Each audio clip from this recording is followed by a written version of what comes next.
pada kesempatan kali ini meskipun sudah sore, sudah gelap, lelah, letih dan juga lesu, tapi masih semangat dalam menjalani kegiatan hari ini, yaitu mendengarkan kami presentasi. Nah, di sini kami beranggotakan ada berapa ini? Coba kira-kira? 1, 2, 3, 4, 5, 6, 7, 8. Oke, kita berjumlah ada 8 orang ya. Jadi izinkan kami untuk memperkenalkan diri.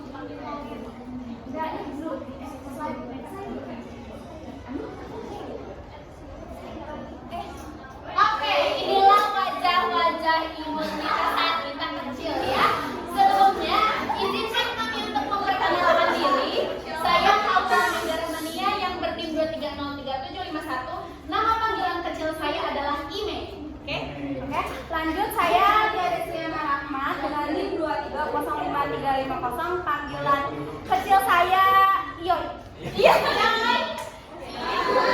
Oke, izin memperkenalkan diri. Nama saya Najwa Hamida dengan NIM 23. Panggilan kecil aku Awa. Nah, izin memperkenalkan diri. Nama saya Putri Maria dengan NIM 230481. Panggilan kecil saya itu bisa ya doang, bisa ya, bisa juga iya. Banyak ya? Beda-beda ya.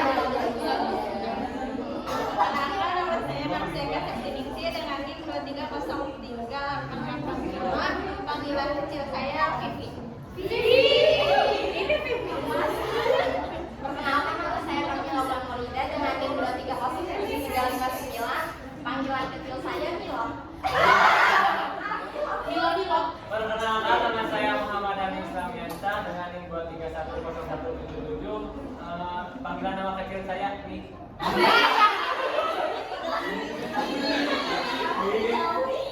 Oke guys, aku Mary Shaltora, NIM aku 2305622. Panggilan aku Eka.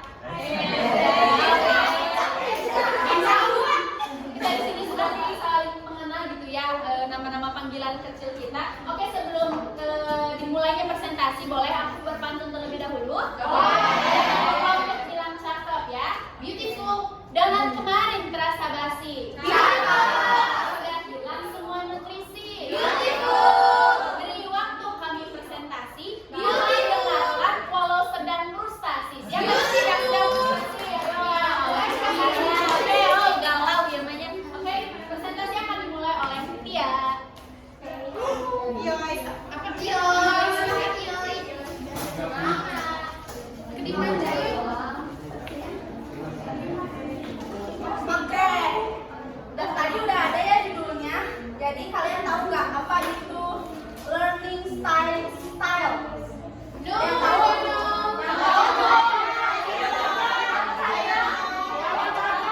Oke, gaya belajar. Nah, di sini aku mau ngejelasin tentang pengertian gaya belajar menurut para ahli. Aku ngambil 3.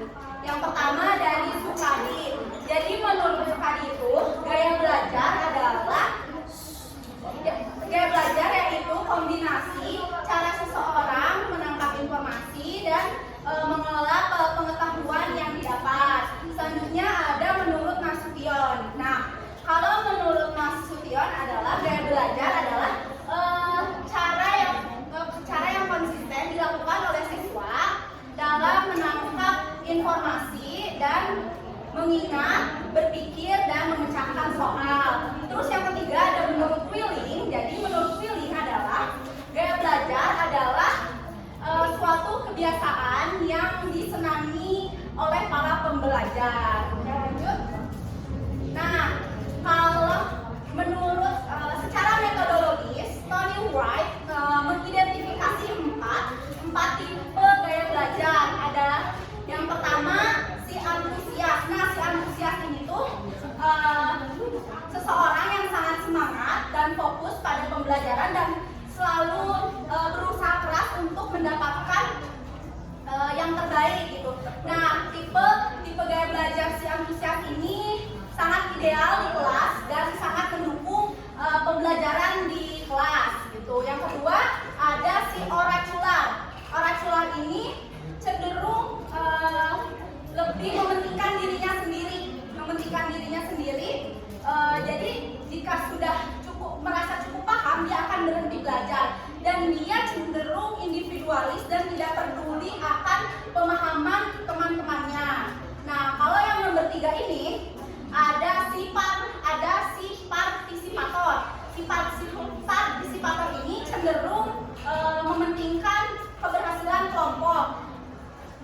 dan dia rela membantu teman-temannya memahami materi, sedangkan dirinya sendiri juga tidak cukup paham. Yang penting teman-temannya sudah paham gitu. Dia ini memiliki sifat yang pemimpin yang alami dan sangat kooperatif. Terus yang terakhir, yang nomor 4 itu si pemberontak. Si pemberontak ini cenderung mementingkan kebahagiaannya sendiri dan tidak peduli dengan orang lain dan selalu mengganggu pembelajaran di kelas. Cukup penjelasan dari saya, dilanjutkan oleh rekan saya. Izin melanjutkan ya teman-teman. Iya, Ada istilah nih dari Hamzah Waiuno, lain ladang, lain ikan, lain orang, lain pula kayak belajar. Dari istilah tersebut saya ambil simpulkan gitu. Setiap anak, setiap peserta didik, setiap pendidik ya itu berbeda dari segi gaya belajarnya. Ada yang slow learner, ada yang fast learner gitu. Terus ada yang murid yang suka gurunya itu ceramah gitu dan muridnya mendengar. Ada yang murid yang suka gurunya itu menulis, muridnya menulis. Ada yang suka murid yang gurunya membagikan kelompok supaya muridnya tersebut mengekspresikannya lewat bersosialisasi. Nah, maka dari itu guru sebagai guru gitu harus mempunyai kemampuan pedagogi. Ada yang tahu kemampuan pedagoginya apa? Kalau nggak salah mampu menerawang atau membedakan gitu gaya belajar anak supaya pembelajarannya itu terarah, terstruktur dan juga maksimal. Nah, sebelumnya ada gambar-gambar nih, apa ada yang bisa membedakan gitu ini gaya belajar semua? Ini visual, ini audio. Yang paling kanan itu audio, yang tengah kinestetik, dan yang terakhir adalah visual. Oh, ini visual audio. Nah, kan tadi dia ngejelasin ya, menurut Tony Bragg gitu ada 4 gaya belajar yang mungkin tipe gaya belajar yang mungkin kalian tidak umum mendengarnya. Ada si orikular, ada si partisipator, dan ada si pemberontak dan juga antusias. Nah, yang saya akan jelasin itu yang umum aja lah.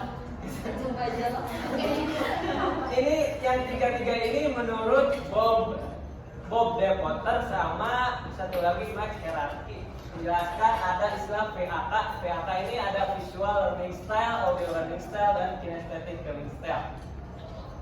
Saya akan mendefinisikan visual learning style.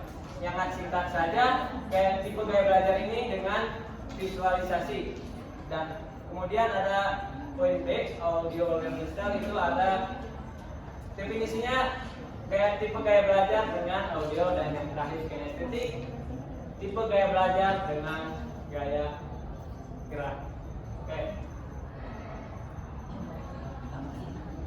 Nah, common features of audio, visual, and kinesthetic learning. Ciri umum dari tipe gaya belajar visual, audio, dan kinestetik. Nah, saya akan dijelasin visual dulu. Ciri umum peserta didik yang mempunyai tipe gaya belajar visual ini lebih ciri-cirinya ya lebih rapi dalam berpenampilan gitu. Dibandingkan dengan tipe gaya belajar kinestetik gitu. Lebih amburadul. Terus ciri umum selanjutnya dari gaya belajar ini yaitu lebih ingat dilihat daripada yang didengar. Ya. Terus yang terakhir itu not easily distracted by commotion. Itu tidak mudah gitu terganggu oleh keramaian dikarenakan tipe gaya belajarnya itu visualisasi. Kemudian ada karakteristik belajar atau ciri umum kayak belajar audio. Kebalikannya dari visual, karena audio mendengarkan, si peserta didik yang mempunyai gaya belajar ini mudah terdistraksi oleh keramaian. Kemudian kalau ciri umum yang audio ini suka belajar nih, kalau misalnya nih di kelas kita nyuruh baca, tapi bacanya itu sambil menyetelkan. Oh, iya. Jadi kalau baca itu bibirnya itu diucapkan tapi dalam hati. Terus yang terakhir, learn by listening and remember what is discussed rather than what is said. Apa yang khawatir? Belajar dari mendengar daripada dia lihat. Nah yang terakhir itu kinestetik ya, ciri umum dari peserta didik yang mempunyai kemampuan kinestetik ini speak slowly, bicaranya sangat pasif gitu. Terus ada learning to manipulation in practice, belajar dengan berarti gitu. Kalau belajar itu kayak gini, kalau ingat gitu 1 tambah 1 2 tambah 2 itu ada gerakannya gitu loh. Ini tadi kita mudah mandiri gitu kayak belajar. Tuh memorize by walking and seeing. Dan yang terakhir kalau nggak salah itu tipe kayak belajar ini, kinestetik ini, kalau kita perhatiannya itu ngedeketin guru. Ya. Ya, siap. Terima kasih. Bye.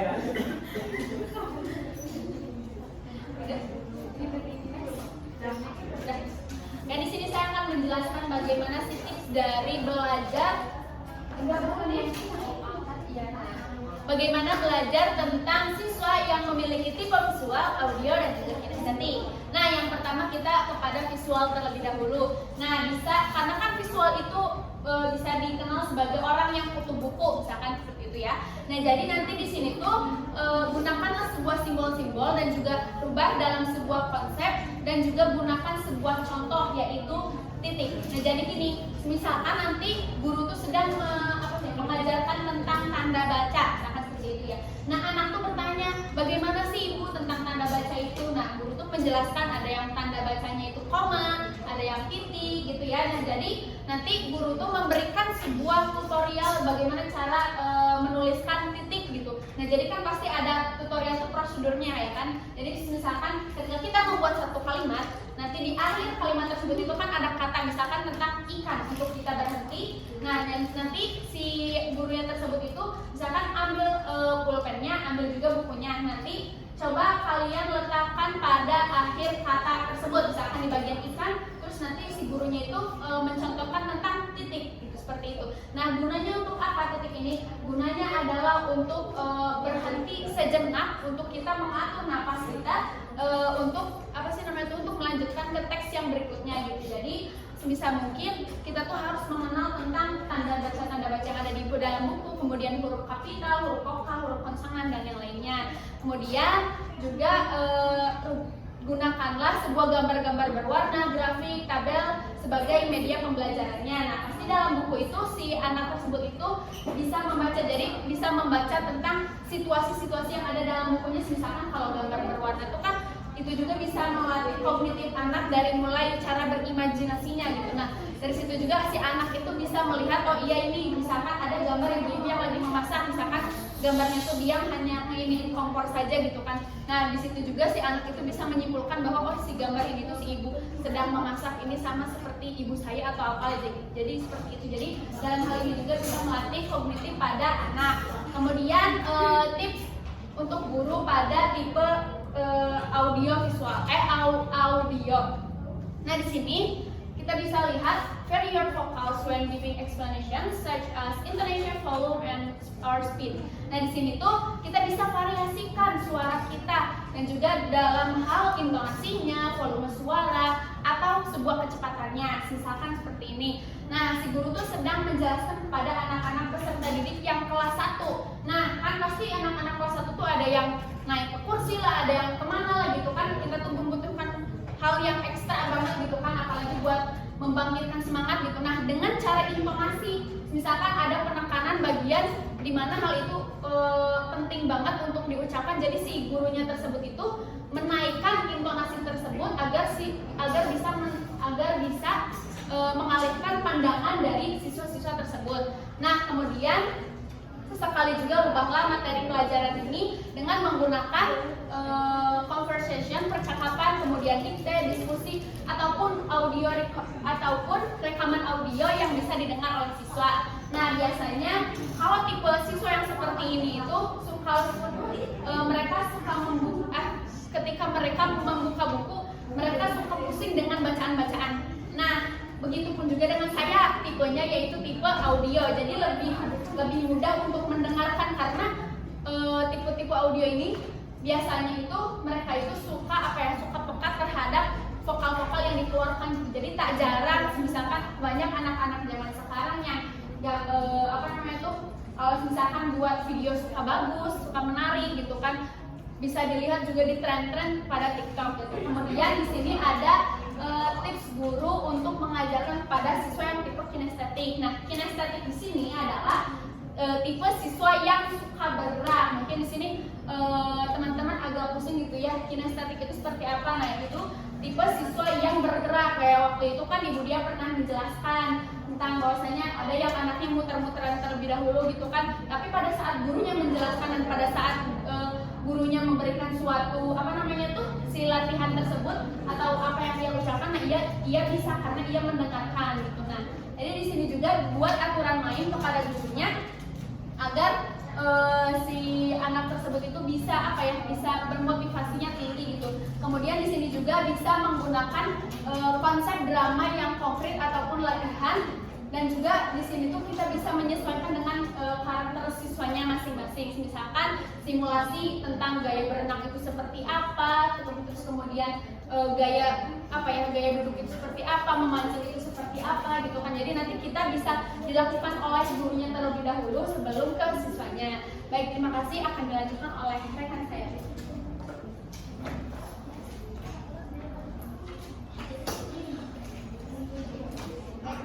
Saya akan mencoba menjelaskan infant learning style, yaitu gaya belajar baik. Sebelumnya, teman-teman ada yang mau memaparkan dulu nggak apa sih hubungannya di gambar-gambar itu?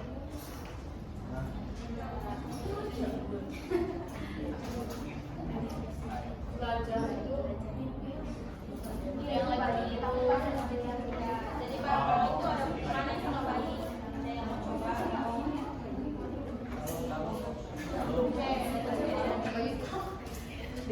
Jadi buat gambar yang di sana itu gaya belajar bayi lupa, di mana bayi ini tertarik dengan gambar, cahaya, dan juga mainan yang berwarna-warni. Indra penglihatan visual bayi ini selalu terjadi secara konstan. Bayi ini tidak suka dongeng, tetapi ia tertarik memperhatikan buku secara visual. Nah, bayi ini biasanya terjadi terlambat dalam berbicara. Kemudian gambar yang tengah itu gaya belajar bayi listener. Bayi ini sangat sensitif dengan suara. Contohnya itu kayak suara dari telepon, bahkan dari suara jam dinding. Bayi ini dapat tertidur ketika diiringi dengan musik box. Terus juga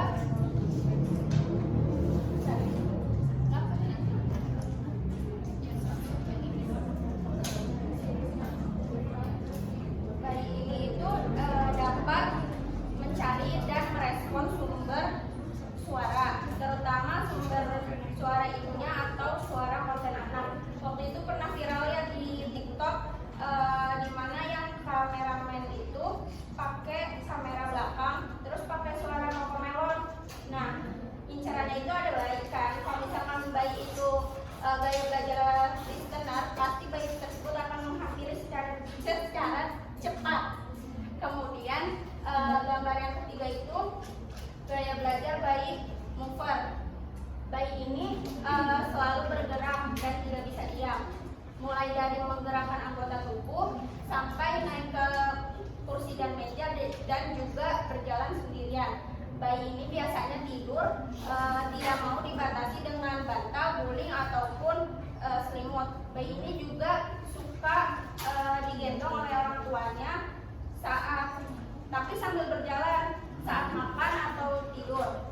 Nah, biasanya bayi ini dibilang pemarah ketika keinginannya tidak dapat dimengerti oleh orang sekitar.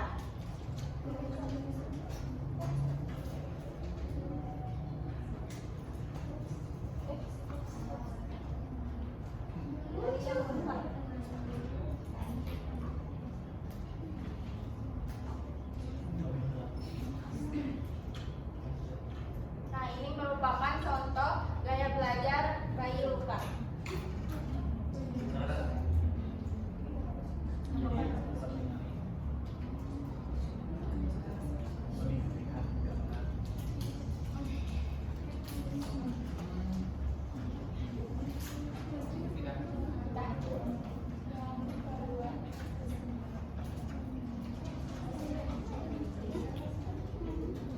Nah, ini contoh gaya belajar bayi listener.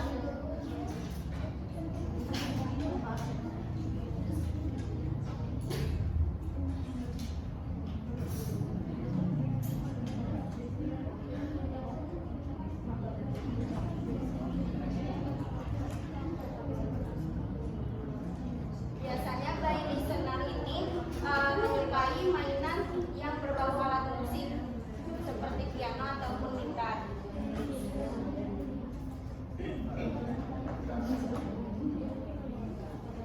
Nah, ini merupakan contoh gaya belajar bayi mover.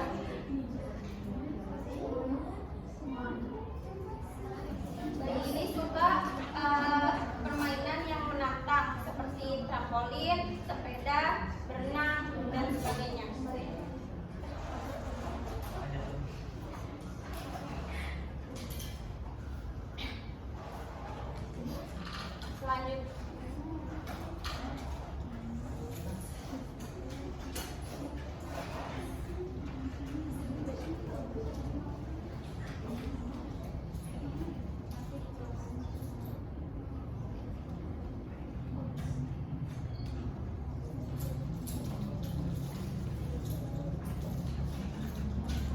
Selanjutnya, tips to optimize baby's potential. Ini sebuah tips untuk mengoptimalkan potensi bayi. Untuk yang gaya belajar bayi luka itu yang pertama ada make more eye contact, yaitu perbanyak eye contact pada bayi. Ini merupakan salah satu upaya untuk menarik perhatian bayi. Yang kedua ada make sure light around. Pastikan cahaya di sekitar. Karena bayi ini lebih sering menggunakan visual, jadi untuk upaya mengurangi mata minus sejak dini. Yang ketiga itu ada using colorful toys that are not dangerous. Biasanya permainan ini berbentuk eksperimen dan pastinya dengan pengawasan orang tua. Yang keempat ada decorate the bedroom with colors and attract baby's attention. Ini dekorasi kamar tidur bayi yang berwarna dan menarik perhatian bayi. Itu contohnya mulai dari cat yang warnanya cerah, terus ada misalnya ada motif awan, terus ada figura bayinya, terus juga ya pokoknya gitu deh. Ada poster abjad-abjad itu. Nah, yang terakhir ada play with baby in front of the mirror. Ini bermain bersama bayi di depan cermin. Ini untuk melatih fokus mata bayi dan juga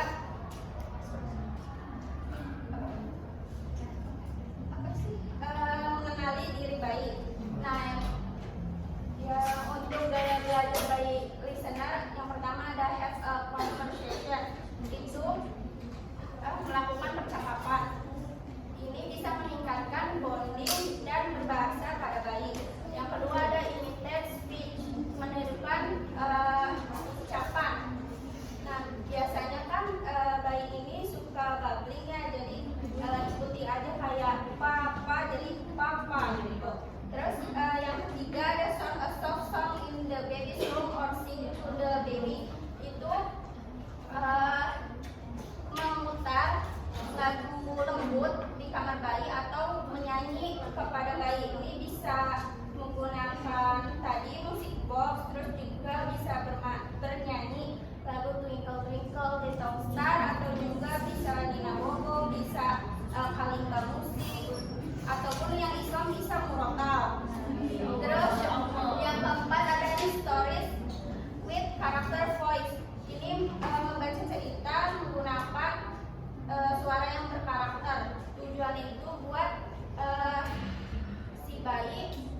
tertarik mendengarkan.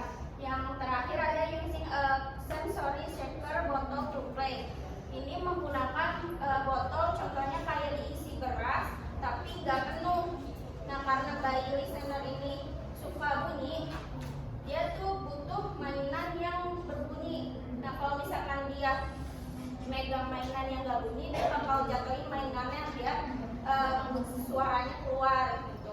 Selanjutnya gaya belajar bayi mover. Yang pertama ada gaya hit and shake. Ini bermain hit and shake. Ini tuh bermain petak umpet. Kenapa sih petak umpet? Soalnya usia bayi 6 bulan sampai 1 tahun itu biasanya mengalami kecemasan perpisahan atau yang disebut dengan separation anxiety, di mana bayi takut kehilangan orang terdekatnya. Nah, orang tua bisa menggunakan bermain petak umpet ini dalam durasi yang tidak lama, misalkan dari 1 sampai 5 menit. Yang kedua ada take baby to a large playground and do physical activity together. Ini ajak bayi ke taman bermain yang luas dan melakukan aktivitas fisik bersama. Contohnya kayak bermain sepeda, lari-lari kecil, bermain bola dan sebagainya. Yang terakhir ada profit toys that can move. Ini sediakan mainan yang bisa bergerak. Tujuannya itu supaya bayi bisa mengejar dengan merangkak ataupun berjalan. Sekian penjelasan dari saya.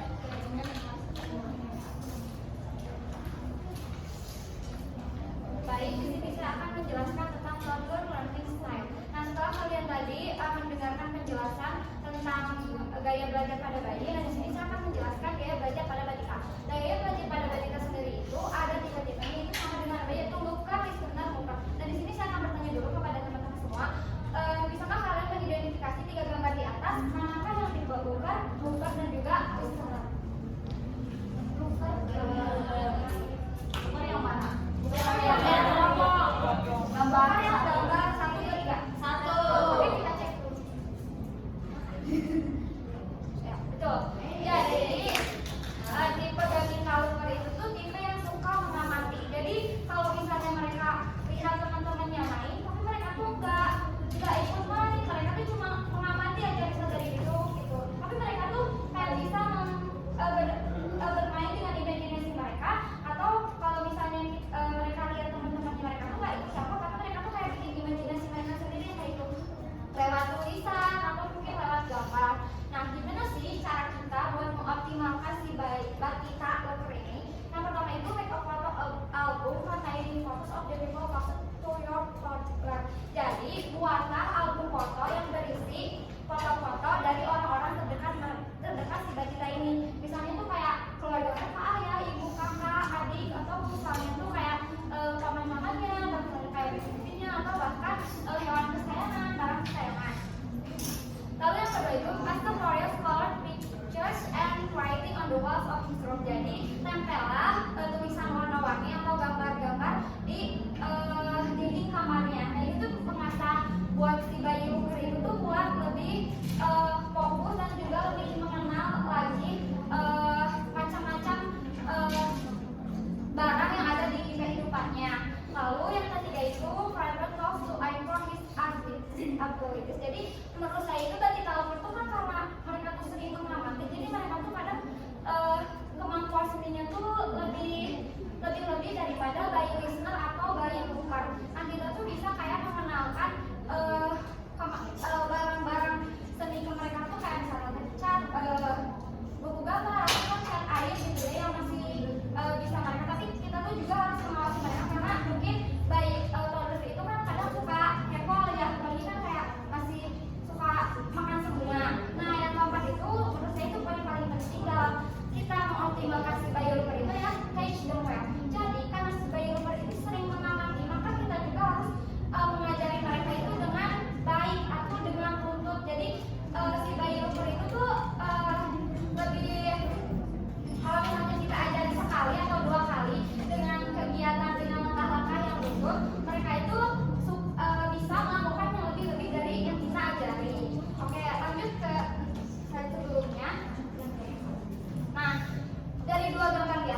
bicara ke si todernya tuh bukan keras tapi kayak jelas gitu. Karena kan si listener itu tuh kan lebih menerima fakta apa yang mereka dengar gitu. Jadi kita tuh harus menyampaikan sesuatu itu harus jelas, karena kalau misalnya nggak jelas nanti si bayi listenernya tuh menyimpulkan itu beda lagi gitu guys, nggak maksud yang kita maksudkan gitu.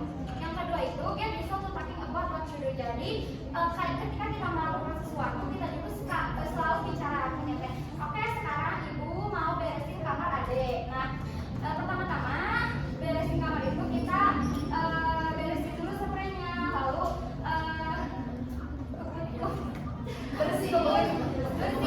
bersihkan spray atau bahannya.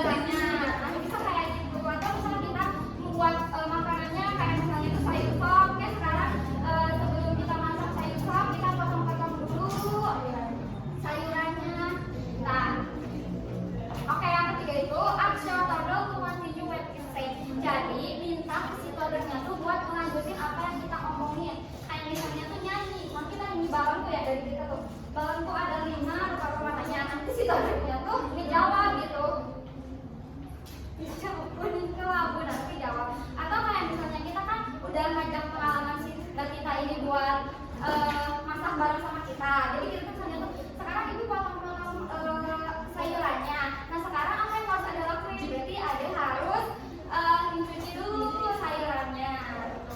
Oke, yang keempat itu allow toddlers to play game with their friends. Jadi biarin si balita listener itu tuh buat main atau ngobrol sama temennya. Walaupun ngobrolnya itu nggak ngerti sama kita, walaupun itu ngobrol doang, tapi mereka tuh kayak suka gitu si listener tuh, karena mereka tuh karena suka gitu sama menarik gitu ketika mereka mendengar bunyi atau mendengar perkataan dari orang lain.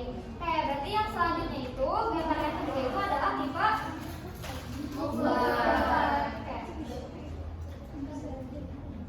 Nah, si mover sendiri itu tuh dia itu lebih suka aktivitas yang melakukannya tuh kayak banyak beraktivasi.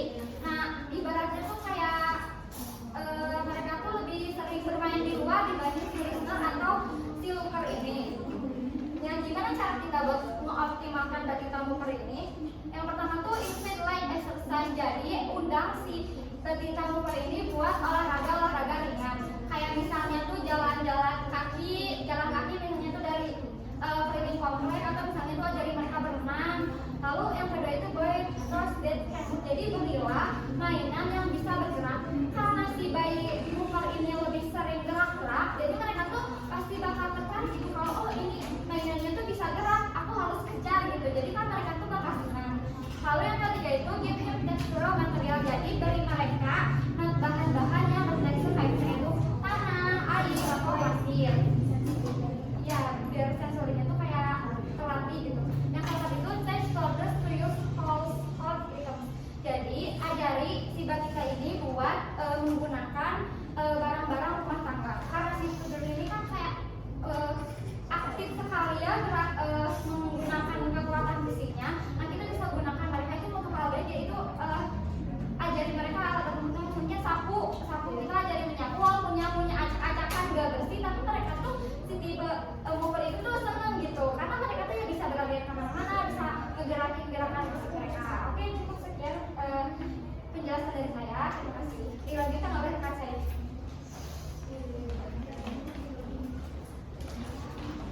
Oke, materi selanjutnya akan dilanjutkan oleh saya. Sebelum itu, kita berada di sini, kita berada di tempat, kita menimba ilmu di tempat ini tujuannya untuk menjadi seorang pendidik, terlebih khusus menjadi ibu dan bapak guru di sekolah dasar nanti, yang pastinya menjadi guru yang keren, inovatif, serta kreatif. Amin ya. Terus, oleh karena itu, teman-teman semua dimohon untuk menyimak materi apa yang saya sampaikan, karena ini saya akan membahas gaya belajar di sekolah dasar. Oke, di sini terdapat 3 gaya belajar di sekolah dasar. Yang pertama ada looker, yang kedua ada listener, yang ketiga ada mover. Oke, kita mulai dari looker.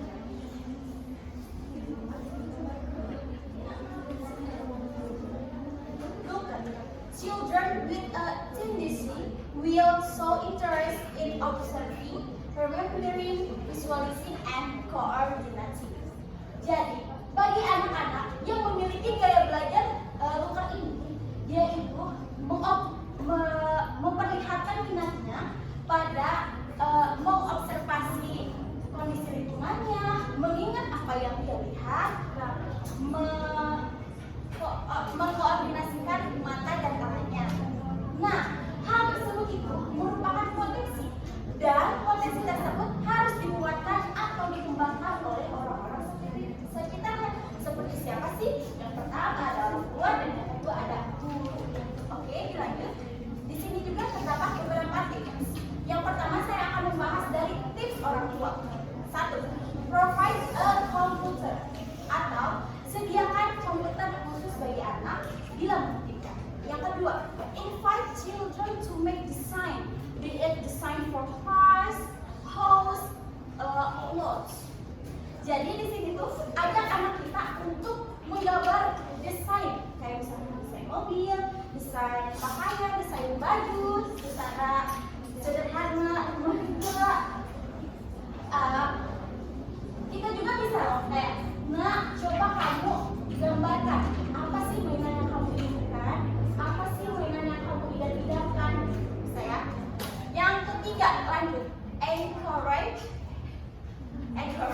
your children read for your stimulate to art. Jadi perkenalkanlah atau dekatkanlah anak Anda dengan hal-hal yang berbau seni. Contohnya anak kita agar pintar melukis, kita bisa memfasilitasinya membeli krayon, membeli alat lukis, membeli cat, membeli kanvas juga ya. Terus yang keempat ada label your tools at home using leather cards. Jadi ini tuh berilah label pada alat yang ada di rumah menggunakan kartu huruf. Misalkan kursi kita buat KURSI, meja MEJA. Dengan cara itu si anak itu akan mengeja dan akhirnya mereka itu bisa membaca. Di sini juga terdapat tips untuk guru. Yang pertama, take your students to an art gallery or open. Jadi, ajaklah siswa Anda ke galeri seni atau tempat media-media yang terbuka yang bisa memperkaya penglihatan mereka. Yang kedua, learn to use maps, yaitu belajar menggunakan map. Map di sini baik mau map kota, negara, provinsi, bahkan dunia. Yang ketiga ada take your students to historical museums. Jadi ajaklah siswa Anda pergi ke museum, karena dengan mengajak siswa kita pergi ke museum, otomatis akan menambah wawasan, menambah pengetahuan, memperkaya penglihatan. Oke, yang keempat, use lots of teaching aids, learning media or other tools. Jadi di sini kita itu gunakan alat peraga atau media pembelajaran yang beragam, berwarna serta bisa juga menarik. Oke, dilanjut ke gaya pembelajaran yang kedua.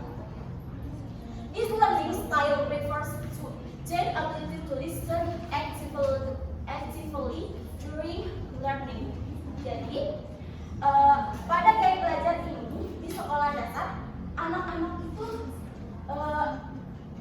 merujuk pada pendengaran. Jadi pendengaran mereka itu digunakan untuk selama pembelajaran berlangsung. Mendengarkan di sini itu seperti mendengarkan gurunya menjelaskan sesuatu atau menjelaskan pelajaran, mendengarkan cerita-cerita, mendengarkan lagu-lagu yang berbunyi pendidikan. Oke, lanjut. Di sini juga terdapat beberapa tips, yaitu pertama tips dari untuk orang tua. Invite your children to read together. Nah, ajaklah anak Anda untuk membaca bersama. Tapi perhatikan buku yang harus dibaca. 1. Anak dengan senang mendengarnya. Yang kedua, bila anak sudah membacanya, maka anak itu akan dengan mudah membacanya. Oke, yang kedua ada start your child to keep a diary. Nah, biasakan anak Anda untuk membuat diary. Yang ketiga, schedule time to eat with your family. Nah, Jadwalkan makan bersama dengan keluarga. Karena dengan ini bisa menjalin berkomunikasi antara anak dan dengan anggota keluarganya.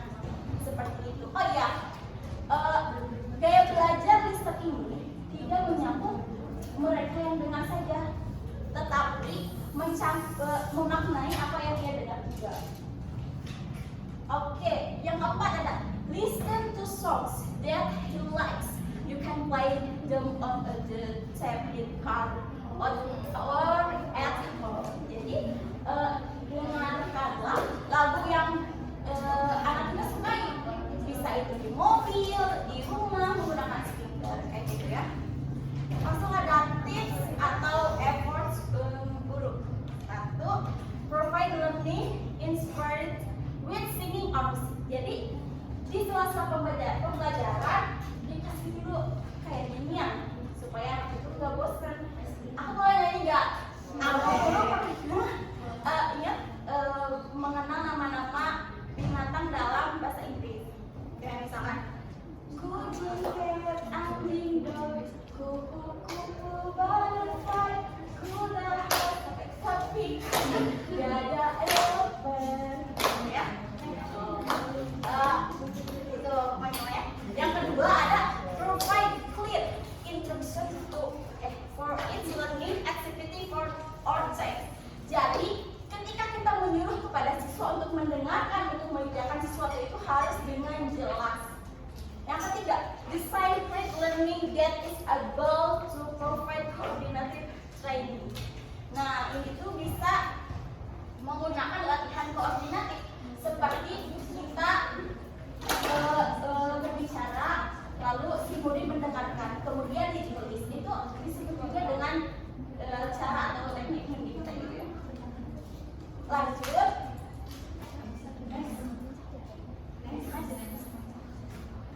Ya, yang terakhir adalah belajar mover. Children with have a mover learning style have good potential for self-confidence that can be useful for their environment. Mover will, of course, really like something that is full of movement activities. Jadi, anak kita tidak akan dikenakan mover apabila dia menghafal dengan tenang, membaca dengan tenang, menulis dengan tenang. Tetapi kita tidak boleh menyepelekan gaya belajar mover ini, karena dia atau kita sampai mengabaikan gaya belajar mover ini. No, big mistake. Okay? Terus dilanjut ke tips. Oke, pertama saya akan membahas dari tips orang tua. 1. Put your children in martial arts or dance courses or similar course. Jadi ini tuh ajak anak kita untuk kursus seperti kursus bela diri, kursus nari, atau kursus yang jenisnya kayak gitu. Yang kedua ada encourage your children to participate in sports. Nah, ajaklah anak kita untuk gabung ke tim olahraga, kayak misalkan ajak dia bola, ajak dia voli, basket, ya, sama yang lain juga ya, berenang juga bisa. Yang ketiga ada introduce your child to outbound games. Nah, ajaklah anak Anda untuk memperkenalkan mainan-mainan yang ada di outbound, seperti melihat pemandangan, seperti bermain flying fox, gitu ya. Ini ada selanjutnya ada teacher efforts atau upaya guru. 1. Use visual aids or media props that student can see, touch, manipulate. Jadi gunakanlah media atau alat peraga yang bisa diraba dan bisa dilihat oleh siswa. Yang kedua, create games rules so that student can do a lot of movement. Jadi ini tuh kita tuh membuat peraturan, siswa itu boleh aktif tapi dengan tidak melebihi batas kayak gitu, tetap mengikuti pelajaran yang berlaku. Terus yang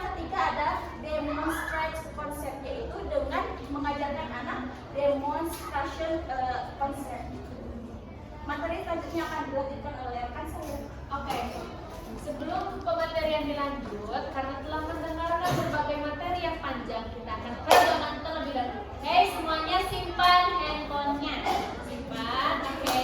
Kita akan bermain tepuk berpola. Jadi, kalian tahu kan berpola gimana? Gak tahu ya udah. Jadi gini, kalau misalkan saya bilang tepuk 1, kalian. Kalau saya bilang tepuk 2, kalian. Kalau saya bilang tepuk 3, kalian. Kalau saya bilang tepuk 4, kalian. Kalau saya bilang tepuk 5, bisa? Baik, kita coba.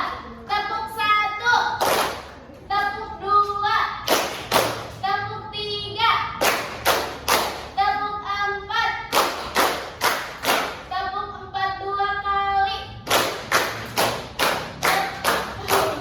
Tepuk 5, tepuk 5 3 kali.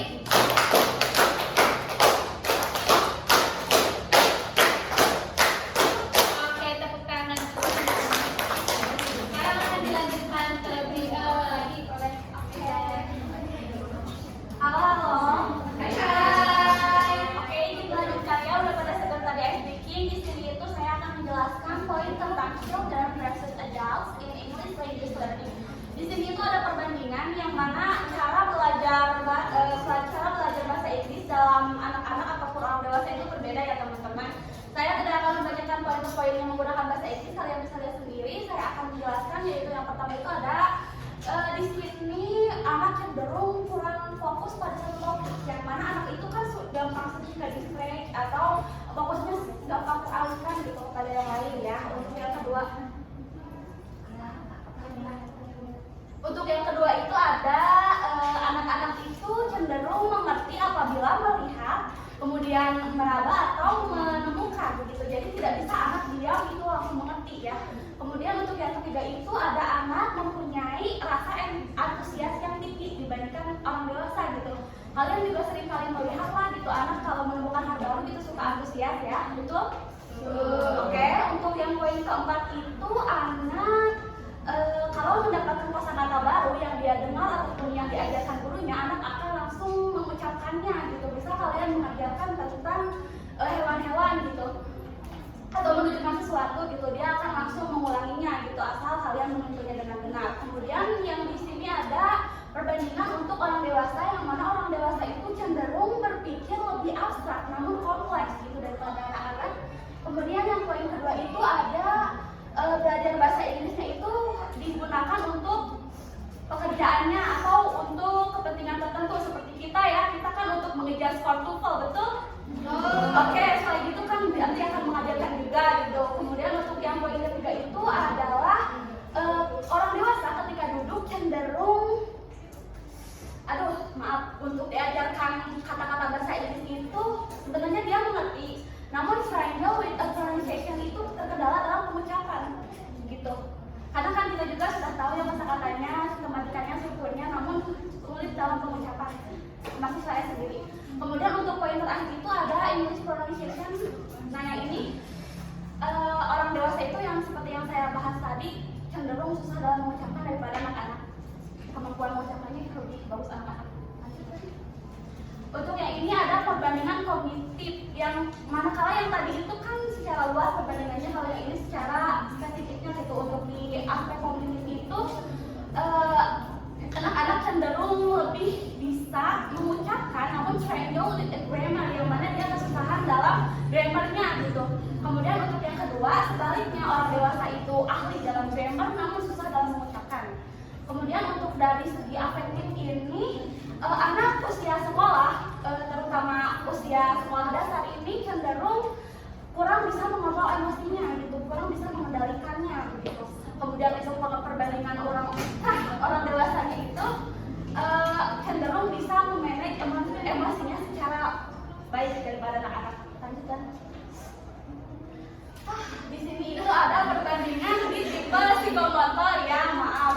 Untuk perbandingannya sendiri ini yang pertama itu ada anak kecil cenderung menghitung sesuatu itu dengan sesuatu yang lebih dari satu, misal. Nah di sini saya punya 2 pena gitu. Misal ini this one pen, this 2 pen, and this is 2 pen. Oke. Untuk yang kedua itu ada speak according to what an essay feel, yang mana dia merasakan sesuatu itu akan langsung terdeskripsikan dengan cara dia belajarnya. Untuk yang ketiga itu must be by touch, yang mana sebelumnya teman-teman saya tekankan ya kalau anak psikomotor itu cenderung senang untuk bergerak atau menyentuh gitu. Jadi dia belajar akan lebih fokus kalau menyentuh sesuatu, entah itu barang yang dia punya atau teman-temannya mungkin. Kemudian untuk poin 4 itu mastery teacher, yang mana harus didampingi gurunya gitu. Anak-anak seperti ini kan tidak bisa diam gitu, tidak bisa dibiarkan berkeliaran untuk oleh gurunya gitu, harus diawasi gitu. Kemudian untuk yang kelima ini, belajarnya itu harus dengan melibatkan anggota tubuh. Sebelumnya saya izin menyanyi, boleh? Boleh. Oke, gini. Nyanyiannya itu mengenalkan anggota tubuh ya. Bentar. 1, 2, 3, Go. I have 2 eyes, I have 2 ears, 1 nose and have 1, and I also have 2 hands, I also have 2 legs. Let's move it, let's move it. Oke? Kenapa sih aku? Wah, jadi ikutan dah. Dan untuk selanjutnya itu gaya belajar ini cenderung selain tadi melibatkan anggota tubuh, kinestetik itu cenderung bisa melibatkan maaf ya Oke. Nah, yang fakta yang wajib kita ketahui itu anak yang bertipe psikomotor ini cenderung tulisannya agak kurang bagus ya. Iya, soalnya kan bergerak terus gitu, sekalinya nulis jadi jarang bisa diarahkan gitu. Kemudian untuk adults, untuk perbandingan orang dewasa ini ada using synchronous movement in counting, yang mana dia kalau mempelajari sesuatu itu harus dengan bergerak juga seperti anak-anak. Kemudian yang kedua itu ada seperti tadi harus bergerak juga. Yang ketiga itu ada kita cenderung menulis itu dengan bernyanyi. Di sini ada yang suka nulis sambil nyanyi. Nah, aku pribadi suka ya, itu kayak meningkatkan kefokusan terus dari muda gitu ya. Kemudian untuk yang keempat itu ada dengan dia mempraktekkan itu cenderung lebih bisa masuk pelajarannya gitu dibanding belajar teori. Kemudian yang kelima itu ada dia menghafal sambil bergerak. Nanti dicontohkan juga ya oleh Dani, misal dia berhitung gitu 1 tambah 1 2, 2 tambah 2 saya gitu. Nah, terus yang terakhir itu ada tempat. Iya benar, berganti tempat ya. Kalau tadi kan sambil menghafalkan, kalau berganti tempat itu bisa dengan belajarnya kemudian menghafalkan sesuatu. Lanjut. Ini ada implication for elementary and adult English learning, yang mana ini ada implikasinya dari aspek-aspek yang saya atau teman-teman saya sebutkan tadi. Yang pertama itu ada di sini itu anak-anak bisa sebenarnya diajak belajar apapun, namun dari segi strukturan dia kurang bisa gitu. Jadi harus secara gamblang, tidak bisa terstruktur gitu. Kemudian yang kedua itu seperti tadi yang sudah Najwa lakukan dan saya lakukan, anak-anak itu cenderung memahami sesuatu apabila dinyanyikan atau diiringi oleh suatu musik dan gitu. Kemudian yang terakhir itu adults, ini perbandingannya orang dewasa itu, orang dewasa cenderung lebih interesting, mendetail dalam mempelajari sesuatu atau berdasarkan kebutuhan dia gitu. Entah baik itu dia sambil menonton movie atau mendengarkan lagu sendiri. Oke teman-teman, selanjutnya yaitu myths and misconceptions of language learning in children. Artinya yaitu mitos dan kesalahpahaman dalam pembelajaran bahasa pada anak. Yang pertama yaitu mitos yang pertama itu semua anak belajar bahasa asing dengan cara yang sama. Mitos ini beranggapan bahwa setiap anak memiliki pendekatan yang berbeda karena dipengaruhi oleh berbagai faktor. Contohnya, misalkan ada 2 anak A dan B. Anak A ini lebih suka belajar bahasa Inggris dengan metode visual kayak nonton video atau melihat gambar. Nah, sedangkan anak B ini lebih suka dengan metode auditori, lebih suka mendengarkan atau mendengar orang cerita. Nah, dengan demikian mitos ini, dengan demikian anggapan yang menyatakan bahwa semua anak belajar dengan cara yang sama adalah simplifikasi yang tidak mempertimbangkan keragaman dan kemampuan individu. Kemudian mitos yang kedua yaitu mengajarkan bahasa asing pada anak dapat memperlambat kemampuan berbicara. Nah, mitos ini muncul dari persepsi bahwa anak yang belajar lebih dari satu bahasa akan kesulitan berkomunikasi karena perhatian mereka harus terbagi antara bahasa-bahasa tersebut.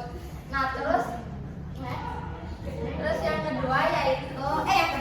yang ketiga yaitu semakin muda anak semakin cepat dan mudah dalam mempelajari bahasa asing.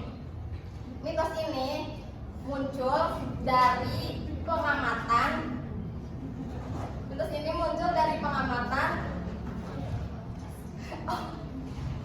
bahwa anak-anak di bawah usia tertentu, terutama di bawah usia 7 tahun, memiliki kemampuan menyerap bahasa asing lebih baik daripada anak yang lebih tua.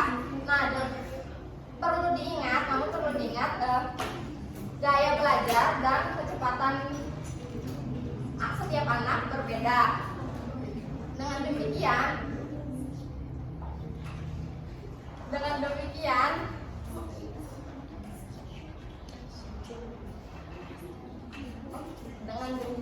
anggapan anak yang lebih muda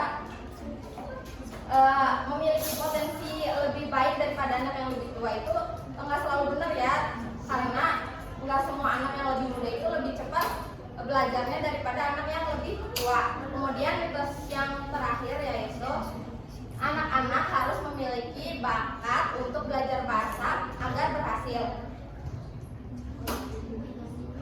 Mitos ini menyiratkan keterampilan berbahasa tergantung pada faktor genetik dan bakat bawaan, sehingga anak-anak yang tidak berbakat akan sulit mempelajari bahasa asing.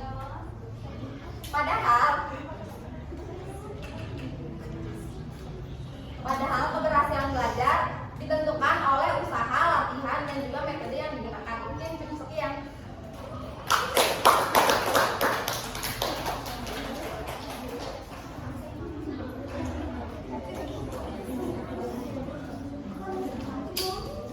Oke, itulah pemaparan dari kelompok kami yang berjudul Children versus Adult Learning Style, Cognitive Affective Psychomotor, Misconception about Children Learning Language.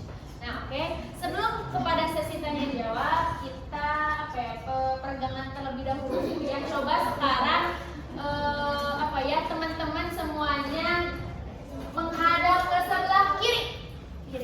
Kiri, oke, kiri. Semuanya silakan untuk pijat pundak depan teman kalian. Oke, pijat. Oke, hendaknya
Ada yang ingin ditanyakan lagi? Silakan.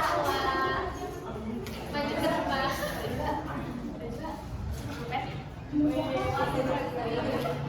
Baik, perkenalkan diri, nama saya Salma Sofania, di Universitas Paman Sadar 4. Izin bertanya, tadi kan di mitos itu ada yang mengatakan bahwa semakin muda anak lebih mudah belajar bahasa asing daripada orang yang lebih dewasa lebih tua gitu ya. Nah, terus kan mitos ini salah satu penyebabnya itu karena apa ya? Karena sering kali itu mitos itu benar, tapi emang tidak selalu benar gitu ya. Nah, yang saya tanyakan kan sejauh mana mitos ini tuh benar dalam konteks psikologisnya, kayak misalkan apa ya, perkembangan dirinya anaknya itu kan pasti lebih ya sebenarnya, terus kemudian dari perkembangan afektifnya dan juga masa-masa yang khususnya dalam belajar bahasa Inggris.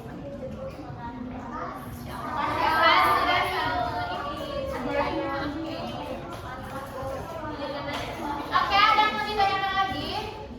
Cukup. Asli.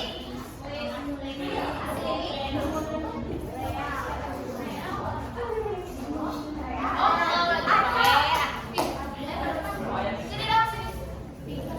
Come here, baby.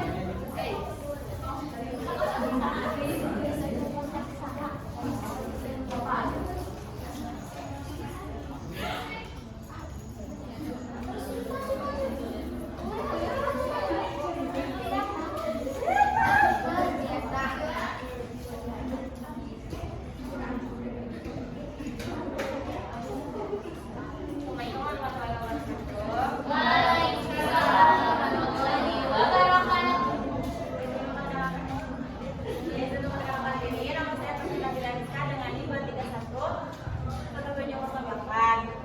Nah, tadi kan kalian tuh bahas tentang gaya belajar ya. Nah, terus kan kalau gaya belajar seseorang tuh pasti saya tuh beda-beda ya ininya, gaya belajarnya. Nah, terus pertanyaan yang ingin ditanyakan adalah mengapa ada orang yang menganggap bahwa setiap orang itu memiliki gaya belajar yang berbeda gitu, yang tetap gitu. Sedangkan kan apa sih? Nah, apakah ini tuh termasuk ke dalam kesalahpahaman yang membuat banyak orang berpikir bahwa keberhasilan seorang anak itu bergantung pada gaya belajar mereka? Terima kasih, Pasien. Siapa sih? Oh, dokumentasi. Ya, kita try dulu. Terima kasih. Masih. Sama-sama.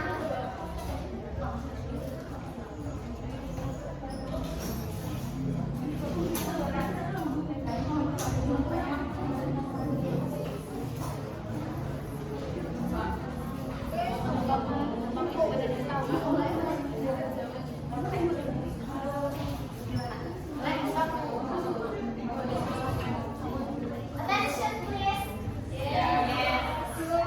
Oke, di sini udah terlihat belum pertanyaannya? Aku mau menjawab yang tiga, yaitu yang ditanyakan oleh Salwa.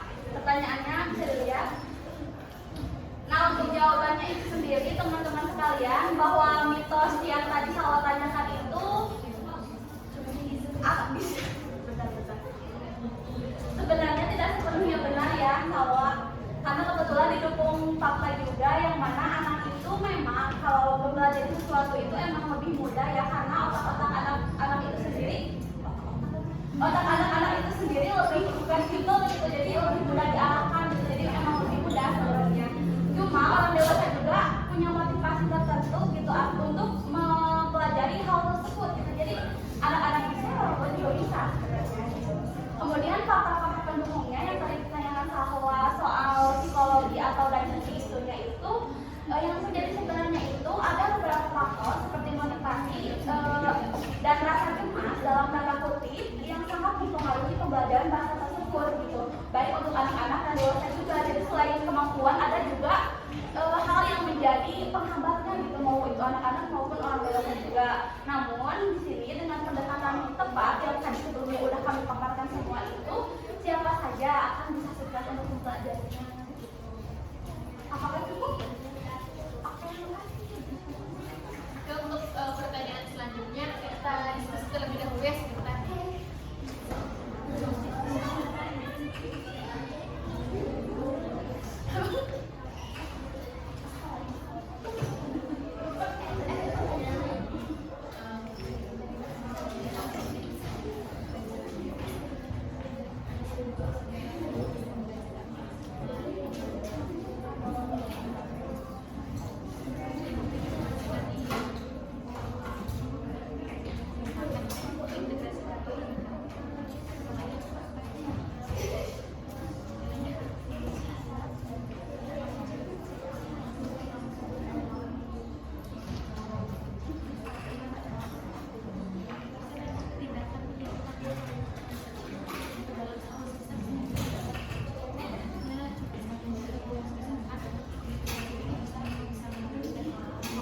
Oke, sebelumnya di sini saya akan menjawab pertanyaan dari Pak.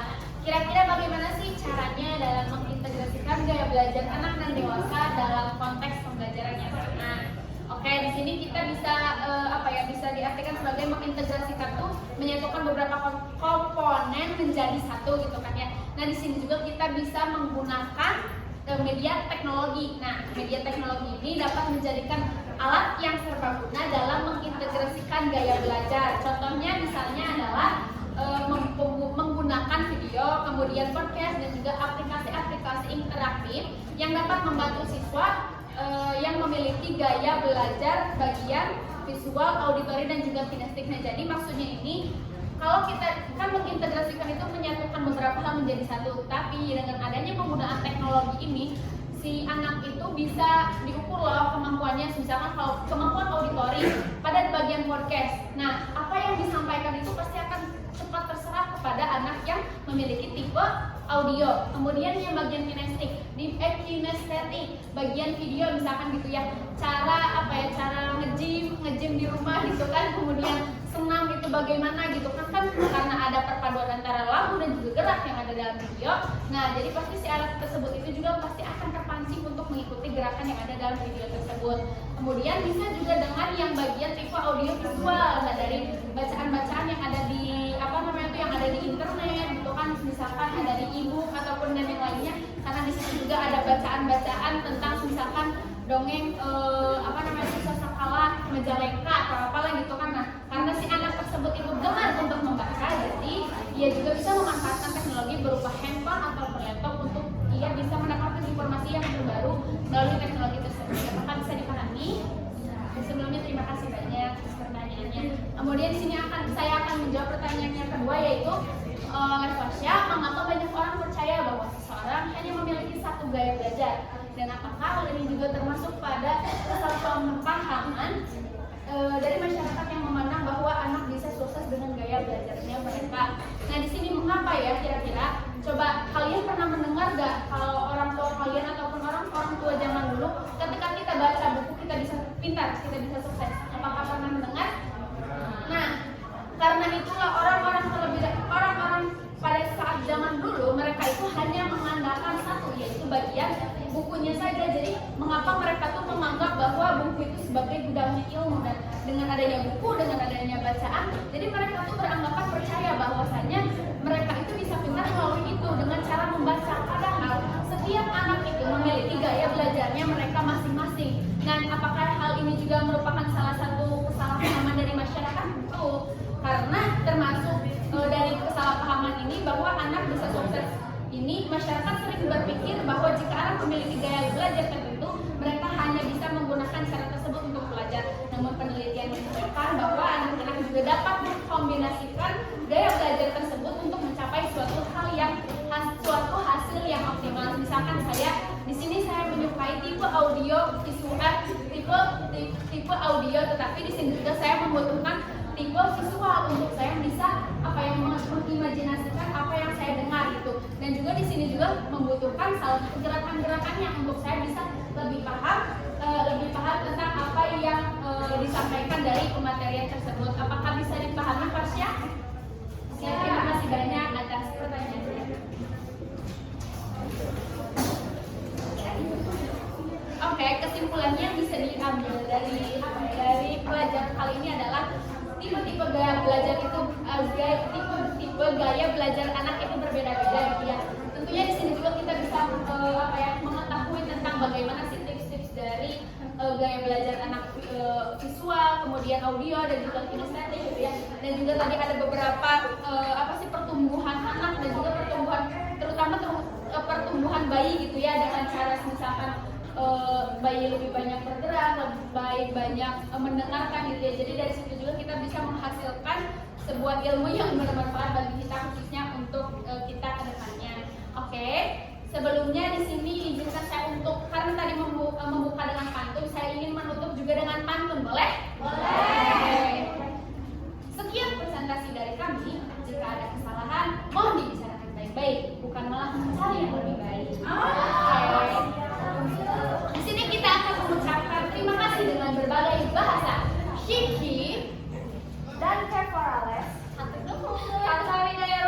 Iya.